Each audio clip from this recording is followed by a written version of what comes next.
The alarm bells rang through the massive command center of Nexus Prime. Admiral Kixthor looked up from his morning reports with annoyance. Nothing ever happened in this quiet sector of space.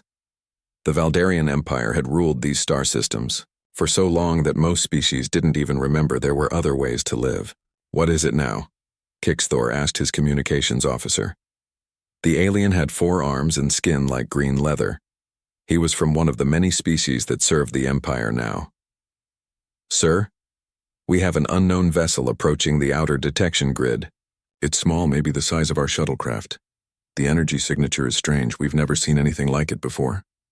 Kixthor walked over to the main display screen. The ship showed up as a tiny dot against the black of space.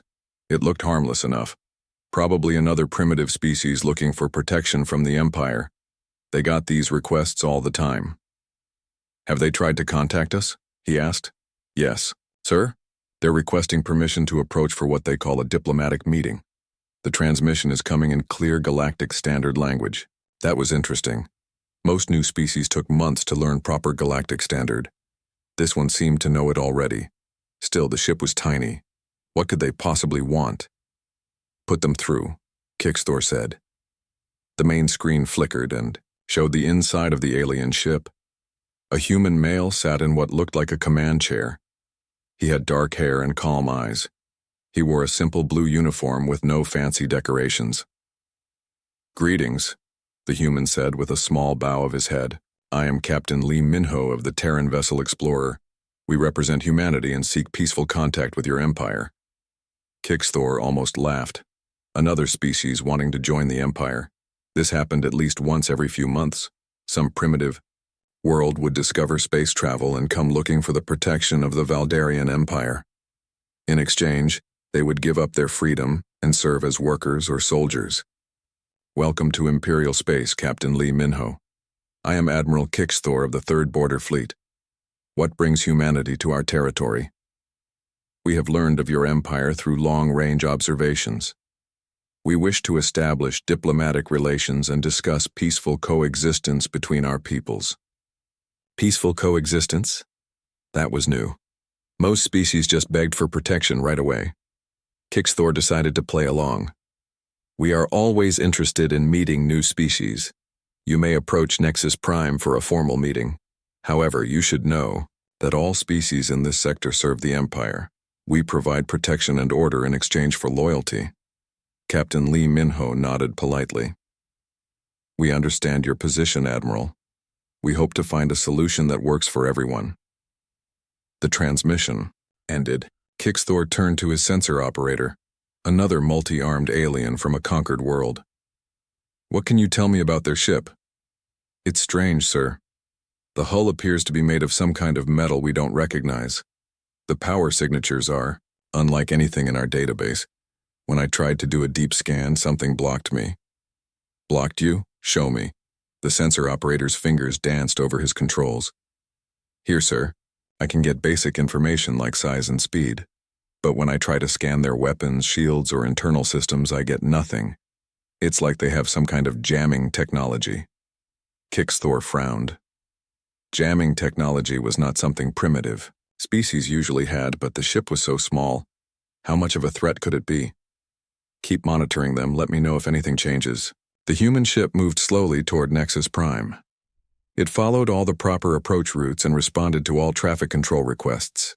Very polite and proper. Kixthor had to admit they seemed civilized, at least.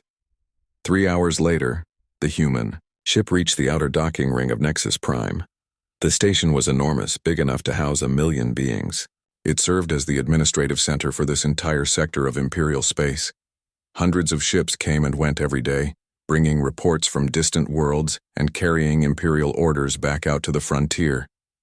Captain Lee Minho's voice came over the communications again. Admiral Kixthor, we are ready for the diplomatic meeting. However, we must inform you that our sensors have detected active scans of our vessel. We consider such scans to be hostile acts. Please stop them immediately. The communications officer looked at Kixthor with surprise. No one ever told the Imperial fleet to stop scanning. Most species were grateful just to be noticed by the Empire. Tell them we scan all vessels for security reasons, Kixthor said. I have already explained this to them, sir. They say they understand security concerns but insist that scanning without permission is an act of aggression in their culture. Kixthor felt a flash of anger. Who did these humans think they were? Their tiny ship could be destroyed by a single Imperial corvette. But then he remembered his orders. The Emperor wanted all new species brought into the Empire peacefully if possible. War was expensive and disrupted trade. Fine. Stop the active scans, but keep passive sensors on them at all times. Yes, sir. Kixthor walked to his personal quarters to prepare for the meeting. He put on his full dress uniform with all his medals and decorations. The humans needed to understand who they were dealing with. The Valdarian Empire controlled 3 spiral arms of the galaxy. They had the largest fleet and the most advanced weapons. These humans would learn to show proper respect. The meeting took place in the grand conference room of Nexus Prime. Kixthor sat at the head of a long table made from black stone. Behind him stood 2 Imperial guards in power armor. Their weapons could destroy a small building with one shot. The doors opened and 3 humans walked in. They all wore the same simple blue uniforms. The leader was Captain Lee Minho. Behind him walked a younger human male and a human female. They looked around the room with interest, but showed no fear. "Welcome to Nexus Prime," Kixthor said in his most commanding voice. "I am Admiral Kixthor, speaking for Emperor Vexkai himself." Captain Lee Minho bowed his head respectfully. "Thank you for meeting with us, Admiral. This is Commander Park Jiho, my tactical officer, and Lieutenant Kim Suho, our diplomatic specialist." They all sat down at the table. Kixthor waited for them to speak first. Usually new species would start by praising the Empire and begging for protection. These humans just sat quietly and waited. Finally, Kixthor spoke. "So, Captain Lee Minho, what does humanity want from the Valdarian Empire? We seek a peaceful relationship between our peoples," Captain Lee Minho replied. "We have observed your empire from a distance and understand that you value order and stability. We share those values." "Good. Then you understand that all species in this region serve the Empire. In exchange for your loyalty, we provide protection from pirates, trade opportunities, and access to advanced technology. What can humanity offer? The Empire in return?" The 3 humans looked at each other. Commander Park Jiho leaned forward slightly. "Admiral, I think there may be some misunderstanding. We are not seeking to join your empire. We are offering to establish diplomatic relations. As equals." Kixthor blinked in surprise. As equals? Did they not understand how small their ship was? How few of them there were? "I'm afraid that's not how things work in this part of space," Kixthor said carefully. "The Emperor rules these systems. All species serve the Empire, or they find somewhere else to live. There are no equals here." Lieutenant Kim Suho spoke for the first time. "We understand your position, Admiral. However, humanity has different ideas about how species should interact. We believe in cooperation rather than domination." Kixthor felt his patience running out. These humans were either very brave or very stupid. "Let me be clear," he said, in a harder voice. "You have entered Imperial space with one tiny ship. The Empire has 40,000 warships and controls millions of worlds. You are in no position to negotiate as equals." Captain Lee Minho remained calm. "We appreciate your frankness, Admiral. However, our ship is not alone. We are simply the first to make contact." "How many ships does humanity have?" Kixthor asked. "Enough," Captain Lee Minho said simply. Commander Park Jiho added, "We would prefer to discuss cooperation and mutual benefit rather than making threats or displays of force." Kixthor stood up from the table. These humans were beginning to annoy him. They acted like they had power when they clearly had none. Time to end this foolishness. "Captain Lee Minho, you seem like reasonable people. But you need to understand reality. The Empire has ruled this region for 2,000 years. We have the strongest fleet and the best technology.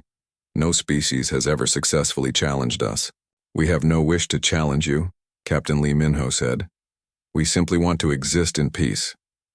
Then accept Imperial rule. Provide the location of your home world. Accept an Imperial governor. Follow Imperial law. In return, you will have protection and prosperity." The three humans were quiet for a long moment. Finally, Captain Lee Minho stood up.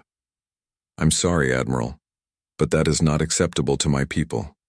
We govern ourselves and we will continue to do so." Kixthor felt a surge of anger. No one refused the Empire. No one. "Then you will leave Imperial space immediately. You have 24 hours to get beyond our borders. If you return, you will be destroyed." Captain Lee Minho nodded politely.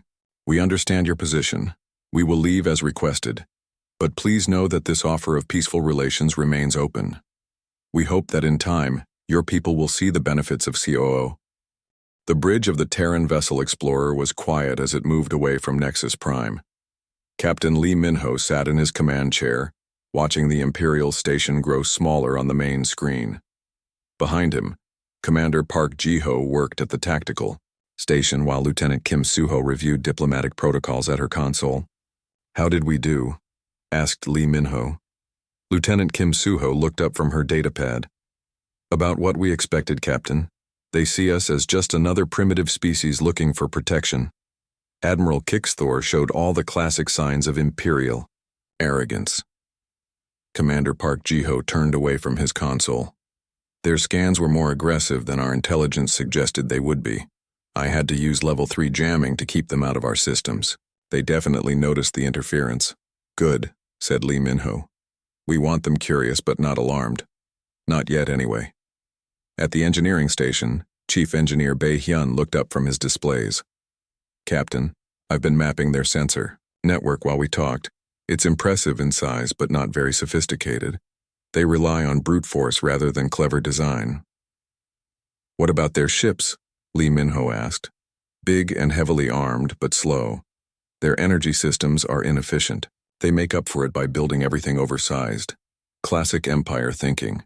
Lieutenant Kim Soo-ho pulled up a holographic display showing the Imperial fleet positions around Nexus Prime. Red dots marked the locations of dozens of warships. They have about 200 vessels in this sector alone.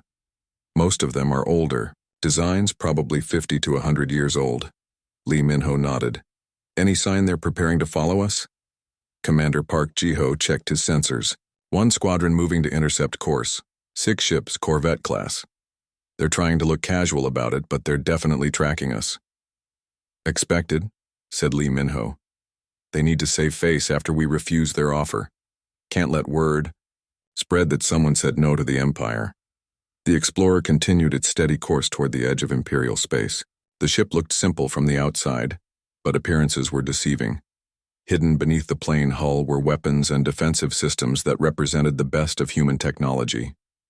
The crew of 38 were all volunteers, chosen for this mission because of their skills and their courage. 3 hours passed.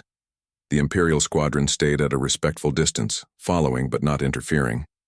Captain Lee Minho used the time to review everything they had learned about the Valdarian Empire. Humanity had been watching the Empire for decades.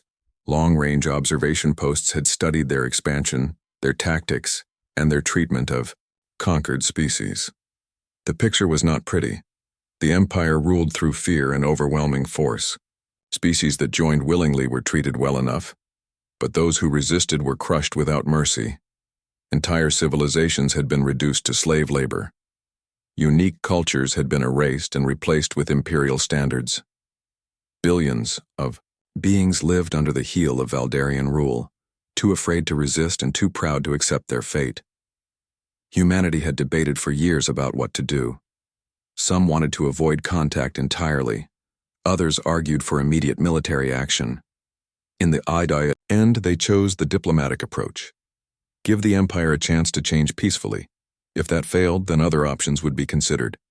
"Captain," said Navigation Officer Han Jae-won, "we're approaching the outer boundary of Imperial space. The patrol squadron is closing to intercept." "Right on schedule," Lee Minho replied. "Open a channel to the Imperial ships." The main screen flickered and showed the bridge of an Imperial corvette. Commander Zefto sat in the center seat, his gray skin and yellow eyes marking him as pure Valdarian. Behind him, other aliens worked at various stations. all conquered species serving their masters. Human vessel, this is Commander Zeftos of the Imperial 6th Patrol Squadron. You are ordered to change course and return to Nexus Prime for further questioning. Captain Lee Minho kept his expression neutral. Commander, we were ordered to leave Imperial space within 24 hours. That is exactly what we are doing. We have no intention of returning. Plans have changed.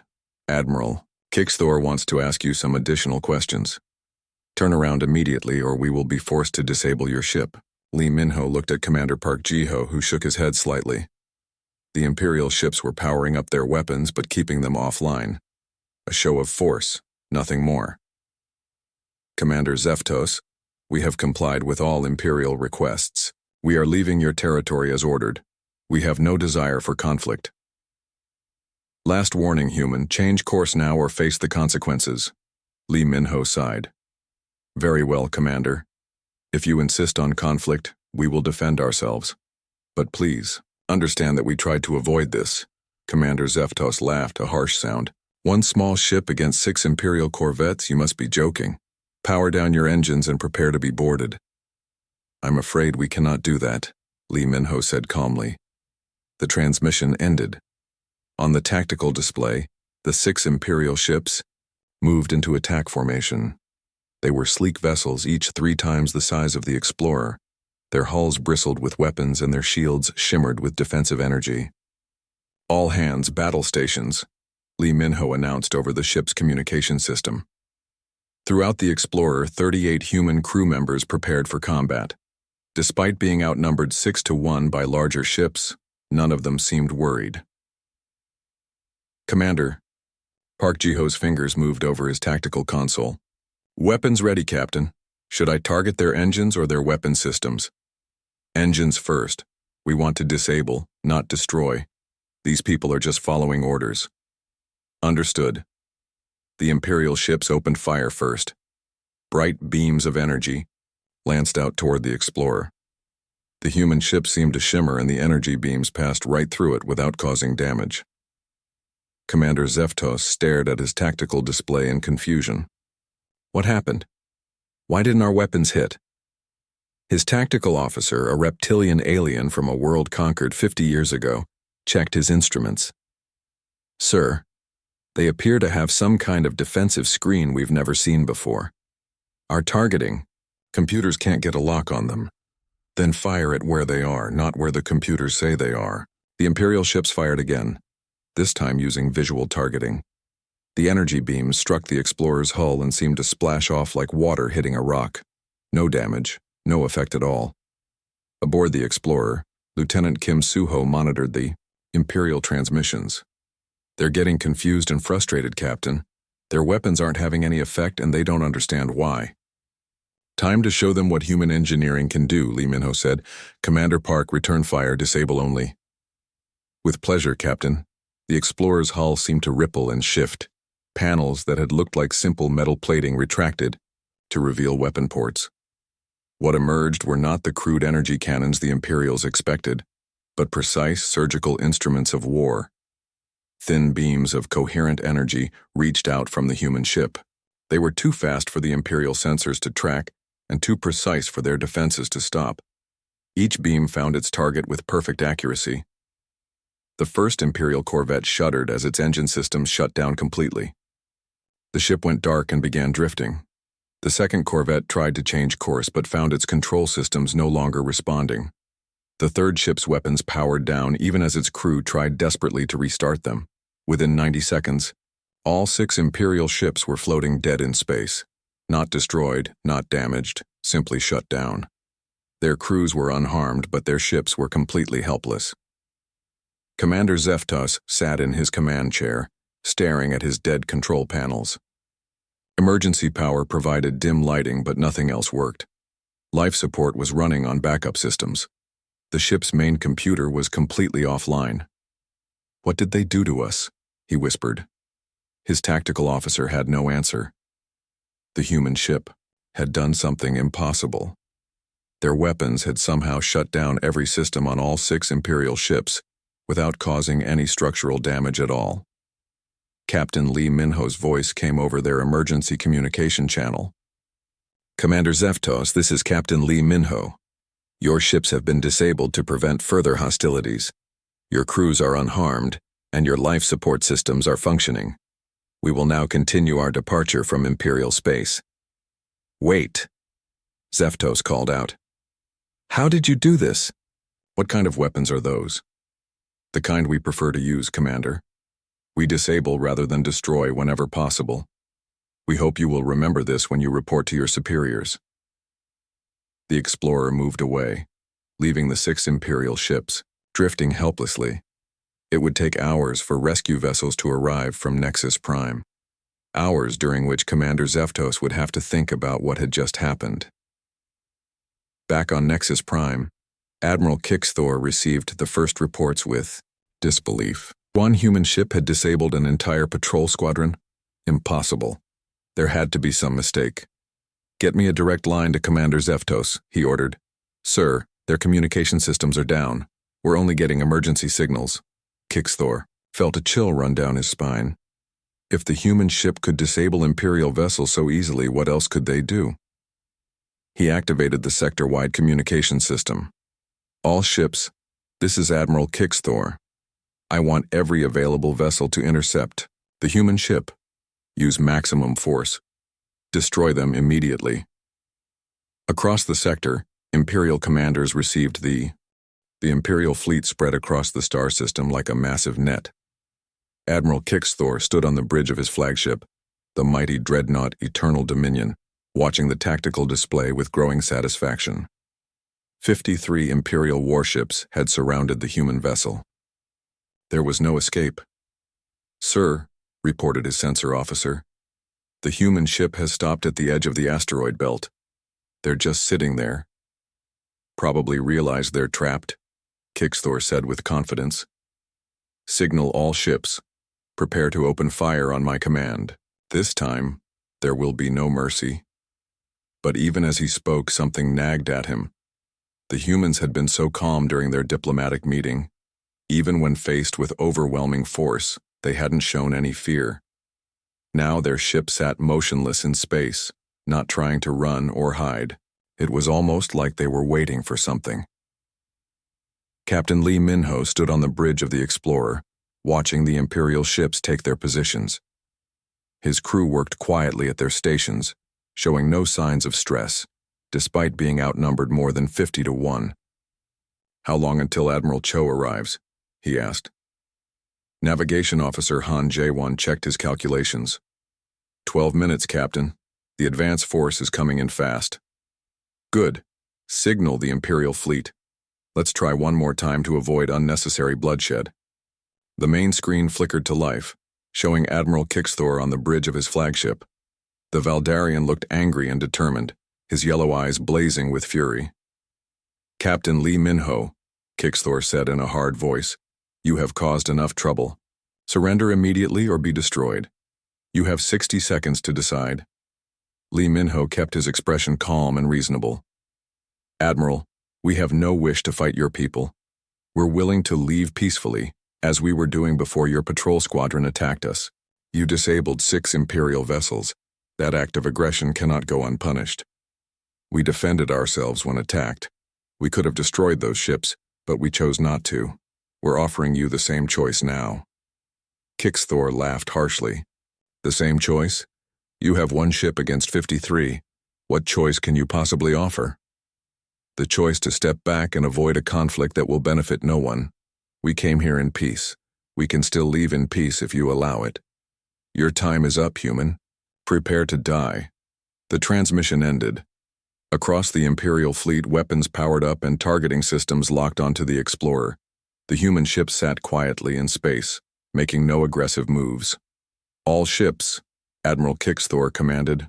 Open. Fire. Destroy them. 53 Imperial warships fired at once. The space around the Explorer filled with energy beams, plasma bolts, and missile trails. It was enough firepower to level a city or vaporize a small moon. No single ship could survive such an attack. But the Explorer did survive. The human vessel shimmered and seemed to split into multiple images. The Imperial weapons struck empty space or passed harmlessly through what turned out to be holographic decoys. What happened? Kixthor demanded. Why didn't we hit them? His tactical officer, sweating despite the controlled temperature of the bridge, checked his instruments frantically. Sir, they appear to be using some kind of advanced cloaking system combined with holographic projectors. Our targeting computers can't distinguish between the real ship and the false images. Then target all the images.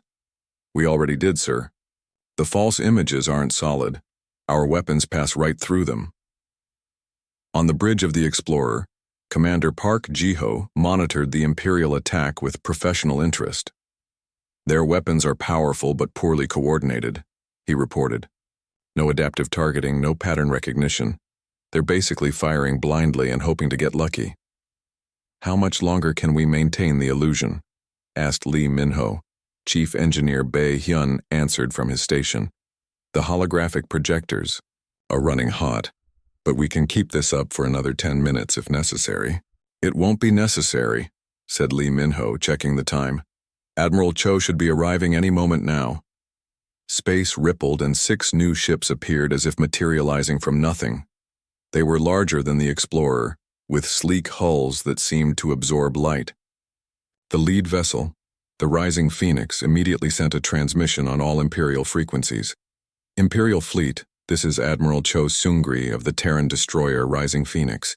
You are attacking a diplomatic vessel under our protection. Stand down immediately or face the consequences. Admiral Kixthor stared at the tactical display in shock. 6 more human ships had appeared from nowhere. How was that possible? Their sensors hadn't detected anything approaching the system. Sir? His sensor officer reported with a shaking voice. The new ships just appeared on our screens. I'm reading no engine signatures, no heat trails. It's like they materialized from nothing. Ships don't just appear from nothing, Kixthor snapped. They must have been hiding somehow. But even as he said it, he knew it didn't make sense. His fleet had sensors that could detect a metal bolt floating in space. How could 6 large warships have gotten so close without being seen? The answer came from Commander Park Jiho aboard the Explorer. Admiral Cho's ships were using our latest stealth technology. They can bend light and sensor beams around their hulls, completely invisible until they choose to reveal themselves. Captain Lee Minho nodded approvingly. The advance force had performed exactly as planned. Now it was time to see how the Empire responded to a more even fight. Admiral Kixthor had to make a decision quickly. 7 human ships against 53 Imperial vessels still gave him overwhelming numerical superiority. But the humans had already shown they could disable Imperial ships without taking damage themselves. And these new ships were larger and presumably more heavily armed. Signal all vessels, he ordered. Maintain attack formation, but do not fire without my direct command. I want to see what these humans can do before we commit to full battle. It was a wise decision, but it came too late. Admiral Cho Seungri had no intention of waiting for the Imperial fleet to organize itself. All ships, he transmitted to his small force. Execute Swarm Pattern Alpha. Disable only. We want prisoners for questioning, not martyrs for their cause. The 6 human warships moved with fluid precision. Instead of charging straight at the Imperial line, they spread out and began weaving through the enemy formation at impossible speeds. Their movements were so coordinated, they seemed to be dancing rather than fighting. The Imperial fleet tried to respond, but their ships were too slow and their formations too rigid. By the time a ship turned to track one human vessel, it had already passed, and another was attacking from a different angle. Captain Yang Minjae of the destroyer Silent Thunder led the first attack run. His ship dove straight toward the Imperial flagship, weapons blazing. But instead of the crude energy beams the Imperials expected, the human weapons fired precise pulses that seemed to seek out specific targets. The Eternal Dominion's main batteries went offline one by one as the Silent Thunder's weapons found their weak points. Backup systems shut down as electromagnetic pulses scrambled their circuits. Within minutes, the mighty dreadnought was floating helpless in space. Impossible! Admiral Kixthor shouted as his bridge went dark around him. How did one ship disable? A dreadnought? Emergency power came online, providing dim lighting and basic life support. His crew worked frantically to restore main power, but the human weapons had been too precise. Every critical system had been surgically shut down. Across the battlefield, the same scene played out again and again. Commander Oh Sung-hwan's ship, the Iron Will, crippled 3 Imperial cruisers in a single pass. Captain John Suman, commanding the smallest human vessel, the Swift Arrow, darted between enemy ships like a fighter craft, disabling their weapons and engines with surgical precision. The Imperial fleet, which had seemed so overwhelming just minutes before, was falling apart. Ships drifted powerless through space or limped away on backup systems. Not a single Imperial vessel had been destroyed, but dozens were completely helpless. "Sir," reported the sensor officer aboard the Eternal Dominion, "we've lost contact with over 30 ships. The others are retreating to minimum safe distance." Admiral Kixthor felt sick. In less than 20 minutes, 6 human ships had defeated the pride of the Imperial Third Fleet. It wasn't possible. It couldn't be happening. But it was happening, and worse, the humans seemed to be toying with them. They could have destroyed every Imperial ship, but they chose not to. They were sending a message.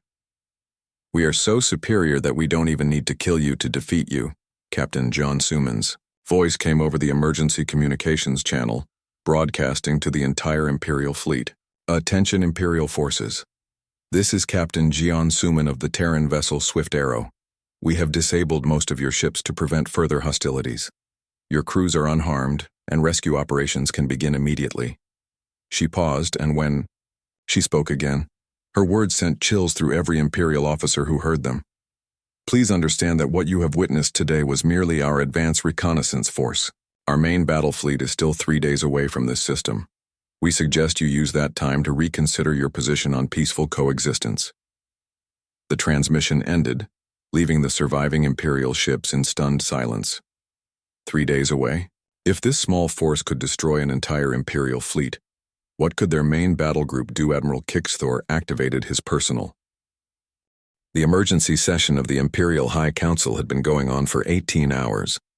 Emperor Vexkai sat at the head of the massive circular table, his yellow eyes scanning the faces of his most trusted advisors. The holographic reports floating above the table painted a picture that no one wanted to believe. "Say it again," the Emperor demanded, his voice tight with controlled anger. "Tell me exactly what happened at Nexus Prime." Grand Admiral Tevzon, the highest-ranking military officer in the Empire, cleared his throat nervously. "Your Majesty, Admiral Kixthor's Third Fleet engaged 7 human vessels.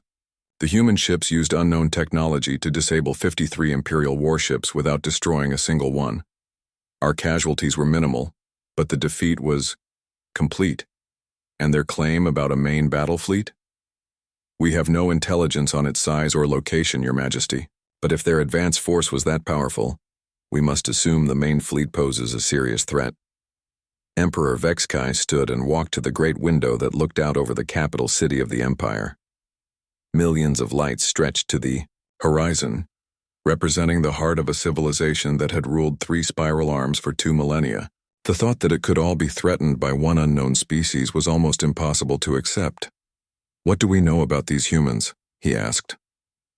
Intelligence Minister Kyorthak activated a holographic display. "Very little, Your Majesty. They appeared on our sensors only 3 days ago. Their home system location is unknown. Their technology is clearly advanced, but we don't understand how it works. They claim to want peaceful relations, but they've demonstrated superior military capability. Could this be a trick? Some kind of elaborate deception?" "Possible, but unlikely, Your Majesty. The weapon signatures we recorded were real. The disabled ships are real.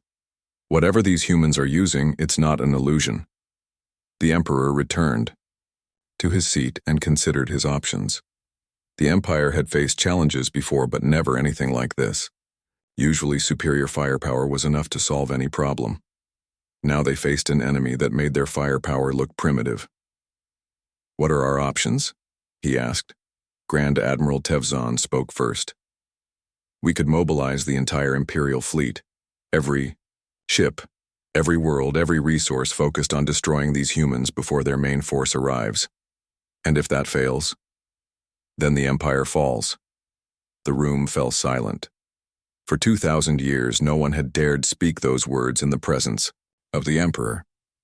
Now they hung in the air like a death sentence. Minister of Worlds Drakai leaned forward. Your Majesty, perhaps we should consider their offer of peaceful relations. If their technology is truly superior, cooperation might be preferable to destruction. You're suggesting we negotiate with aliens who humiliated our fleet? I'm suggesting we consider all options, Your Majesty.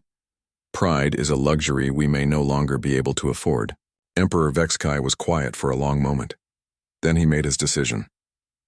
Mobilize the 1st, 2nd, and 4th fleets, every available ship to the Nexus Prime system. If these humans want a war, we'll give them one they'll never forget. But also prepare a diplomatic mission. If they prove too powerful to defeat, we may need to talk. 3 star systems away, the human main battle fleet held position in the deep space between galaxies. Fleet Admiral Park Dong-yun stood on the bridge of the massive dreadnought Indomitable Will, reviewing the latest intelligence reports from the Advance Force. Admiral Cho's people did excellent work, reported his intelligence officer, Commander Im Hanul.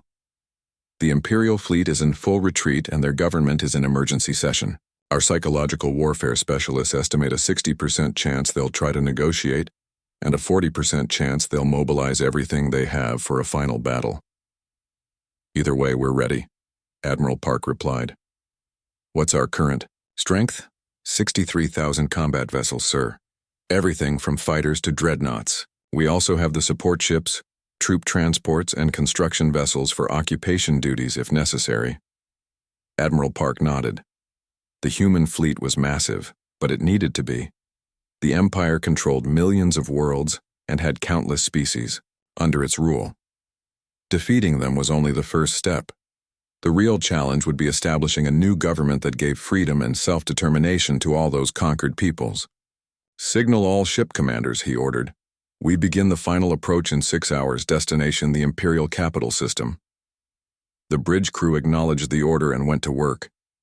Across the vast human fleet, thousands of ships began preparing for what might be the most important battle in galactic history.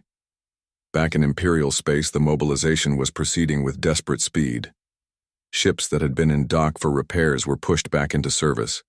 Reserve crews were called up from every corner of the Empire. Ancient vessels that had been scheduled for retirement were pressed back into the fleet. Admiral Kixthor, his reputation damaged, but his experience still valuable, found himself assigned to coordinate the defense of the Nexus Prime system. As he watched the Imperial ships gathering in unprecedented numbers. He tried to feel confident about their chances. Status report, he called out. Sir, reported his new tactical officer. We now have over 8,000 vessels in the system, more arriving every hour. This is the largest concentration of firepower in Imperial history. 8,000 ships. It should be more than enough to defeat any enemy. But Kixthor remembered how easily the human advance force had defeated his 53 vessels. Numbers alone might not be enough. Any word from intelligence about the human main fleet? Nothing definite, sir. Long-range sensors have detected massive energy signatures moving toward Imperial space. But the humans are using the same stealth technology that hid their advance force. We won't know their true strength until they arrive. Kixthor nodded grimly. They would know soon enough.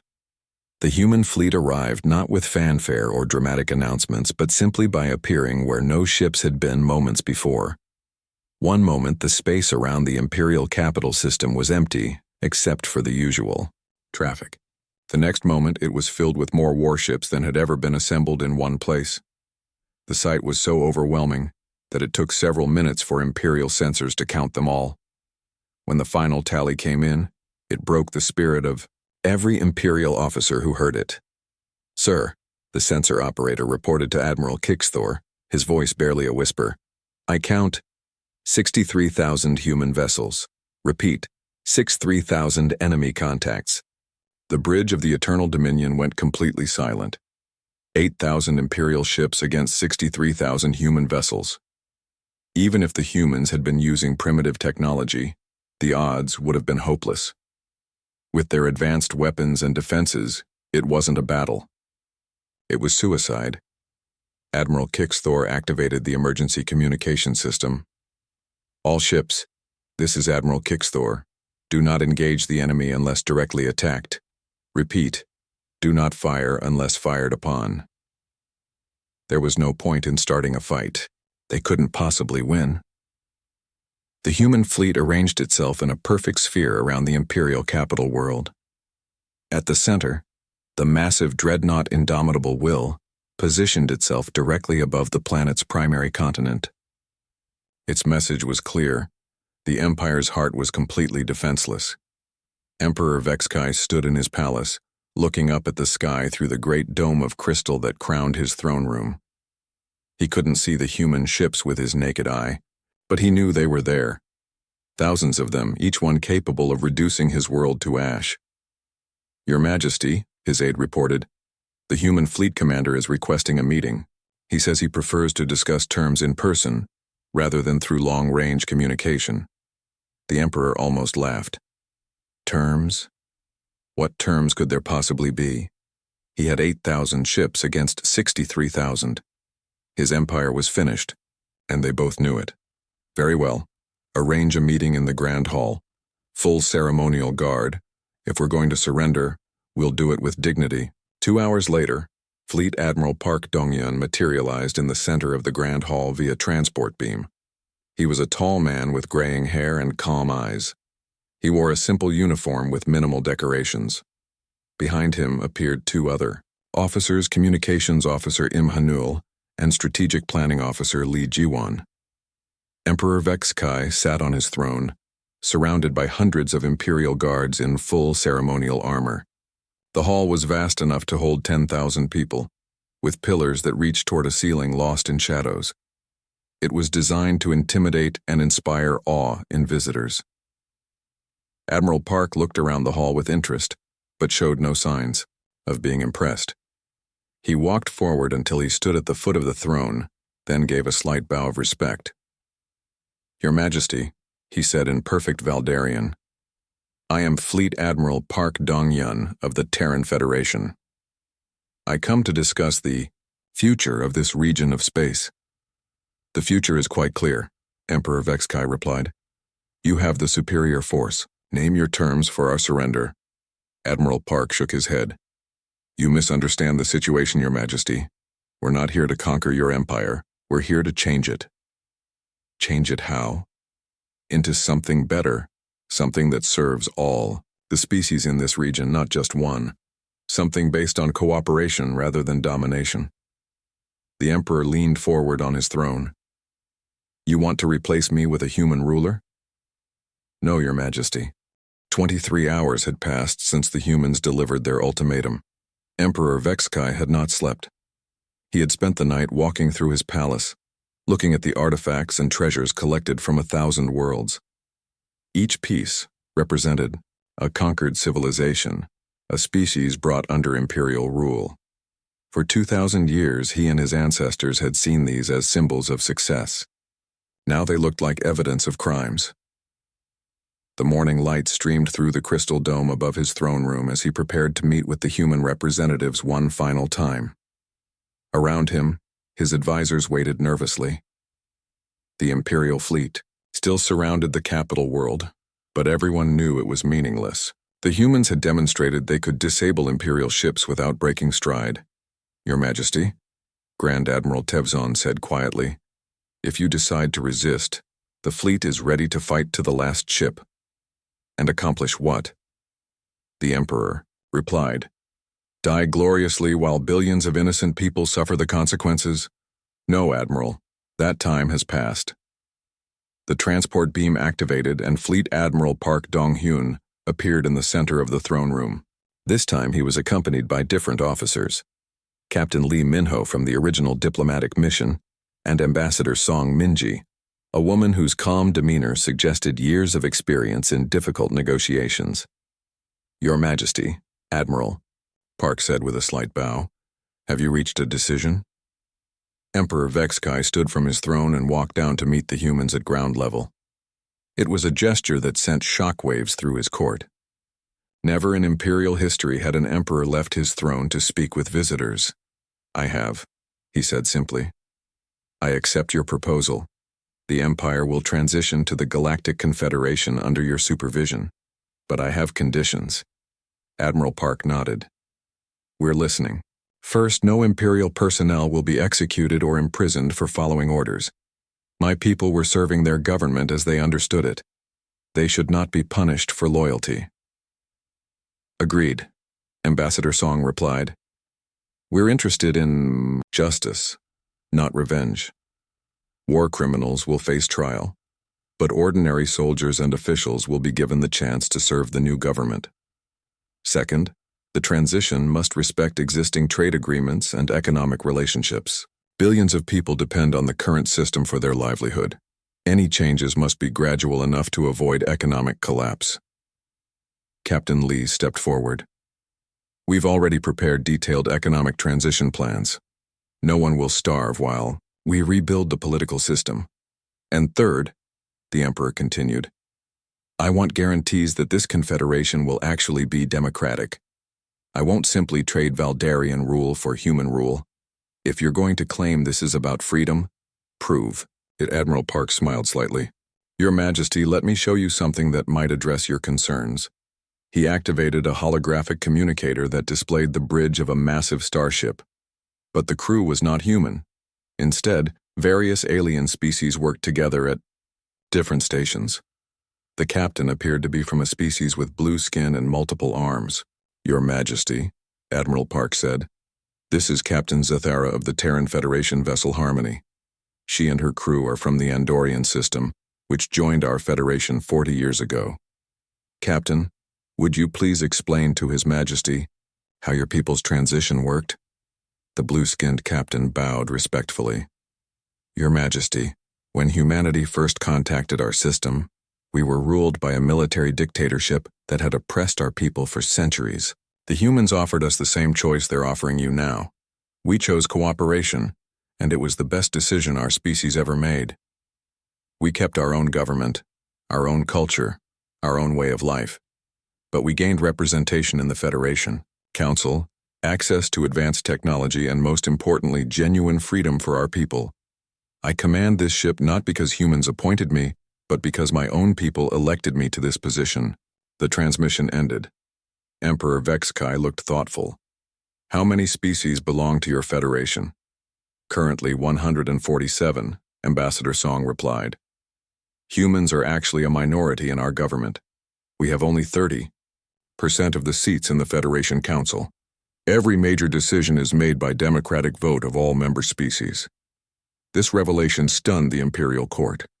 The humans controlled the most powerful military force in the galaxy, but they shared political power equally with other species.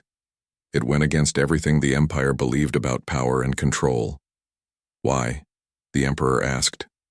Why give up political control when you have the military strength to rule absolutely? Admiral Park exchanged glances with his companions before answering. Because absolute rule corrupts absolutely, Your Majesty. We learned that lesson in our own history. Democracy is messier and slower than dictatorship. But it's also more stable and more just. We prefer to lead by example rather than by force. That's why we brought 63,000 ships, Captain Lee added. Not because we wanted to conquer your empire, but because we wanted to make sure you understood we were serious about ending the oppression. Force was always our last resort, not our first choice.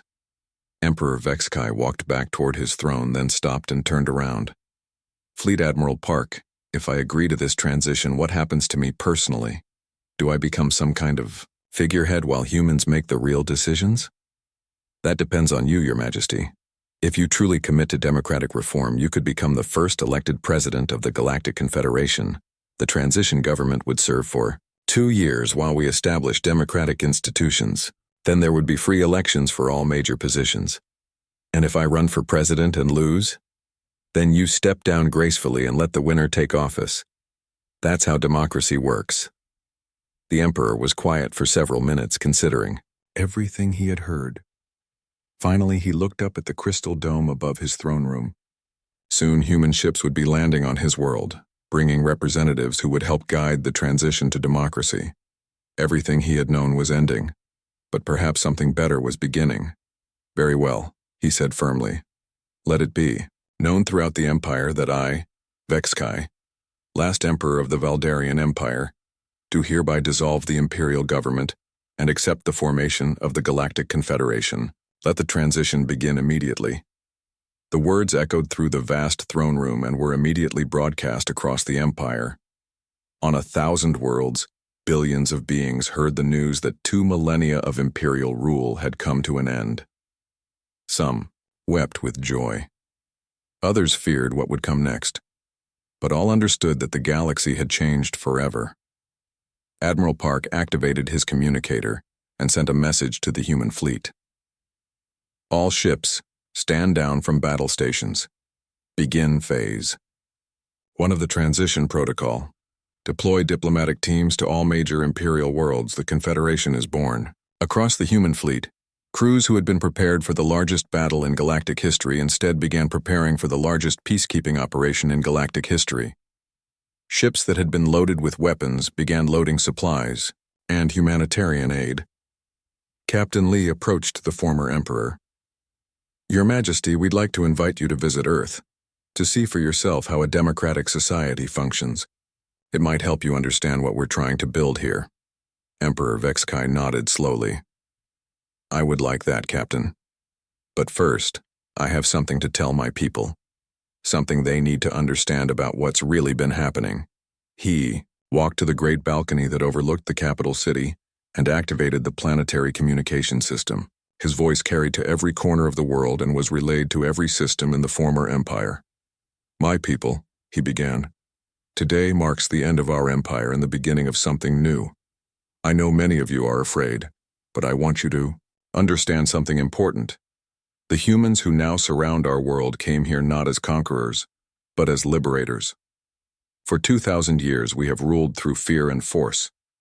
We told ourselves it was necessary for order and peace, but it was wrong. The billions of beings we enslaved deserved freedom. The worlds we stripped of resources deserved compensation. The cultures we destroyed deserved to live. The humans are offering us a chance to be remembered not as tyrants, but as the generation that chose to do better. I ask you to embrace this change, not because we have no choice, but because it is the right thing to do. The broadcast ended. Across the galaxy, beings who had lived their entire lives under Imperial rule began to imagine what freedom might feel like. 6 months later, the transformation was nearly complete. The former Emperor, now President Vexkai, stood in the new Confederation Council chamber on the neutral world that had been chosen as the capital of the new government.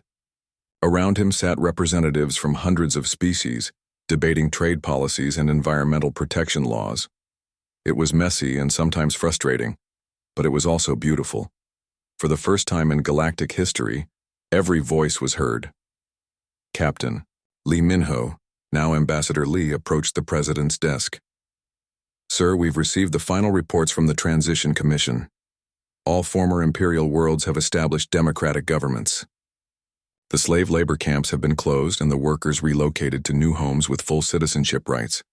The resource extraction operations have been converted to sustainable development.